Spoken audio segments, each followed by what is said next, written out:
Ask Mother here, and welcome to the Hour of the Beast. I actually wanted to ask everybody a question, and it's about the changes we are seeing in the UK and in the world. There seems to be a divide. There seems to be a lot of people who are constantly complaining, including me, saying things are absolutely crazy, the price of things have shot through the roof, the quality of life has gone down, the cost of living has gone up.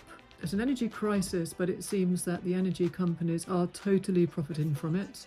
Then, of course, we know there's the Ukraine war, there was COVID, there was Brexit before that, obviously, and it goes on and on. But it seems to me all the people that I know, that I'm either friends with or my family or acquaintances or neighbours, half the people seem to be truly suffering at the expense of all of these problems, and the other half seem to be living a wonderful life and oblivious to what's going on. So I know quite a few people who don't seem to be impacted at all by the cost of living crisis or the energy crisis or just the state of the world in general, or at least the state of our country in general. If we didn't have any outside contact with the world apart from just our immediate neighbours or our immediate community, what would that actually look like?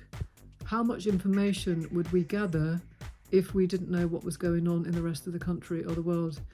So what I'm saying is pretty much every bit of information that we get is from another source, and that other source is usually the media. So you've got the news outlets, you've got the newspapers, you've got the magazines, and you've got the media in general. And are we not just being fed a whole load of propaganda most of the time? And if we are, why are we being fed this propaganda?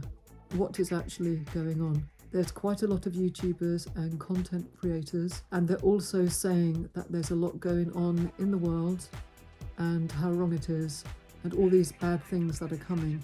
And I just don't know if they're saying all of that because it makes them more famous, or because they've just written a book about something so they can earn more money, or whether they truly believe the things they're saying. I don't know. From my experience, and only from my experience, as we know, I can 100% say the price of electricity and gas, at least with E.ON Next, is through the roof, and as far as I'm concerned, absolutely criminal. I understand about supply and demand, but they've taken full advantage, and a necessity like electricity and gas should not have a premium rate fixed to it at any time at all, especially when that company is hemorrhaging profits all over the place. The cost of living crisis, of course, I can see things have gone up. How much does that impact me? Well, I think it creeps up on you. None of us really realise at the time how much more we're paying out for everything. But it's not just groceries that have gone up, it is everything. Obviously, we had a fuel crisis, so all the fuel prices went up through the roof. But there's so many companies that seem to profit from these situations, and the prices never really come back down to where they were or what would be truly fair. And it's definitely had a knock-on effect where one company's put the prices up and then another business and another company has put their prices up to compensate. I have been pretty much scammed out of a lot of money by certain tradespeople who have charged me an extortionate amount to do very simple and very quick jobs. And they're doing it just because they can and they can get away with it. I know this doesn't apply to the whole of the world, and there must be areas and pockets in the world that aren't affected by all the crazy things that are going on. But I think definitely most of the Western world is affected, and some of the developing countries as well.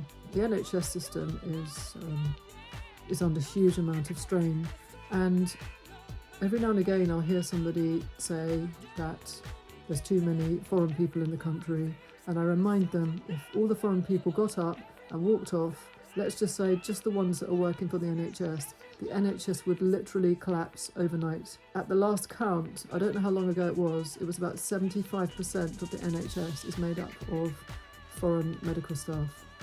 It's foreign people, full stop, 75%. And I'm not talking about people with foreign blood in them or have origins from another country. I'm talking about people that have come over here from their own country and they have an accent. Maybe some of them don't speak English very well. They are completely holding the NHS up. There is no doubt about it that English people don't want the jobs and don't want to work for the NHS. Obviously there's a percentage that do, but the vast majority of English people don't want to do the work. So the foreign people are willing to do the work and get on and do the work, and it is hard work and it is low pay and it is long hours. So every time somebody says, oh, there's too many foreign people in the country, well, do they want an NHS? It's not just the NHS. There's a lot of foreign people holding up a lot of the industry. I've heard a lot of people saying recently to me they felt a shift in their lives. In the world we live in, and we're here in, say, England, a lot of us have felt a shift. Everything feels a little bit wrong, not quite in place, like something has slightly glitched. There's an incredible amount of mental health issues going around with so many people.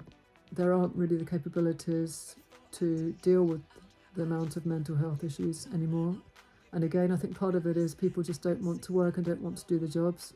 If you look at where the industries seem to be booming, the airlines seem to be doing very well, but it's the summertime and companies like Uber, possibly a lot of the restaurants will do well. Don't forget, we've got the autumn just around the corner and then the winter, and then that repeats over and over again.